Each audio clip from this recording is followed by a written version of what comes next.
Shores of Null with Quiescence. And I apologize to the band members if they happen to catch this video and I pronounced the album title wrong. I don't know, I've never heard the title before, so if you want to clarify that for me, if one of the band members sees this, you most certainly can in the comments, or you can message me if you want, but anyway. So if you haven't heard of Shores of Null, I can imagine not a lot of you have. This is a brand new band from Italy. This is their debut from Candlelight Records, which is a good label, and yeah, this is basically like their very first album. I just found it like on the off chance of just like trying to find new music and stuff like that, so I figured I'd give my thoughts on it, just see how it fares up. So like I said, this band's from Italy, and they have a pretty diverse palette on their table. I'd call them like a death doom band of some sort, and they cite influences such as Alice in Chains, Amon Amarth, Daylight Dies, Catatonia, Paradise Lost, Amorphous, and so on. So these guys definitely have a lot of artists to like pick and choose their influences from to form their own unique sound and time and stuff like that. So and those are all really good bands, and they can definitely coalesce into a totally unique new band to enjoy, which this debut definitely shows promise of. They definitely, like, already on their debut have a really good sense of musicianship and musicality. They definitely, like, feels like they know what they're doing, just musicianship-wise, and, like, you know what I mean? Like, they just got a good sense of their sound. And the singer definitely has a really, really nice melodic voice that recalls Tommy Utzon from Amorphous, Lane Staley from Alice in Chains, and Nick Holmes from Paradise Lost, pretty much all like meshed up in a blender. You kind of get an idea of what this guy sounds like. He really adds some nice atmosphere and emotion when it does appear. Whenever he does sing, it really just adds a lot to the music itself, which is definitely a really big plus for this band. And this is definitely not a bad release, not a bad disc. Definitely some great riffs, some really awesome vocals, the works, you name it.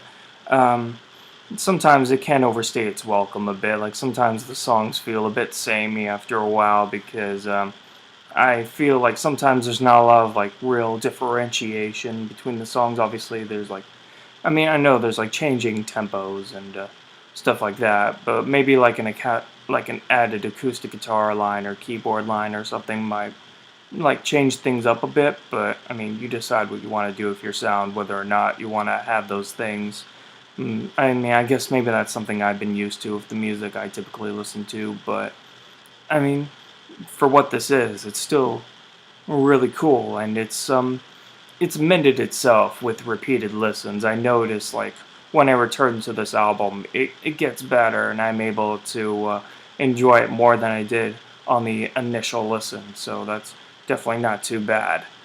I know it's supposed to be like a downtrodden, depressing sort of record to an extent, though I haven't heard any like, I would say like true standouts or anything like that, because like I said, like the songwriting can seem a bit repetitious at times, and like I said before, with repeated listens, I've been able to notice new songs and stuff like that. On the initial listen, I would say Pain Masquerade and Eudaimonia, sorry if I butchered that, managed to pique my interest quite a bit. But I've noticed with with listening to it again, I've really liked Kings of Null, Souls of the Abyss, Ruins Alive, and so forth. There's definitely like really cool moments in those songs that I've been able to notice with repeated listens that I really, really like. The sound can get like a bit hard on the ears at times whenever you're just listening to this on headphones and stuff. Like whenever I was listening to it on headphones, I kind of had to turn the volume down just a little bit, but I mean that's kind of the issue of like modern production. I mean, it's not like Death Magnetic bad or anything like that, but you know, it could get, you know, sometimes it could get a little bit hard on the ears, but you know, it's still bearable and stuff like that. You could still get through this album fine without having to turn the volume down like way low or anything like that. But you know, it's not an absolute chore to get through as a result. It's not going to be like Death Magnetic. It's just just one of those little small things. It's not bad. There are some good ideas presented here that have the potential of reaching a wider audience in the metal universe. However, I think more differentiation between songs probably would have been nice. I mean, obviously, I can tell that the songs are different from each other, and I could tell there's dynamisty going on, but maybe just a little bit more so now and then probably would have been better. And I think the production could have been improved and not be quite so bare bones in texture and feel, because sometimes it causes a bit of a dissonance in my listening experience. But all in all, this is definitely quite a solid release. I don't want to be too harsh since this is a debut, but that's how I feel overall. I personally give this about a 7.5 out of 10. Like I've just noticed with repeated listens that it gets better like as you go on, but at the same time it feels like a bit standard for the genre and stuff. But I'll definitely keep an eye out for this band to see what they pull off next. This is definitely like a pretty promising start for this band. So I'll track their progress and see what they come up with their new album, because I like the potential they have on here. They show a lot of promise. So I'll definitely keep my eye out for them. So definitely check out Shores of Null if you're interested in this kind of music. And yeah, thank you very much, and I'll talk to you later.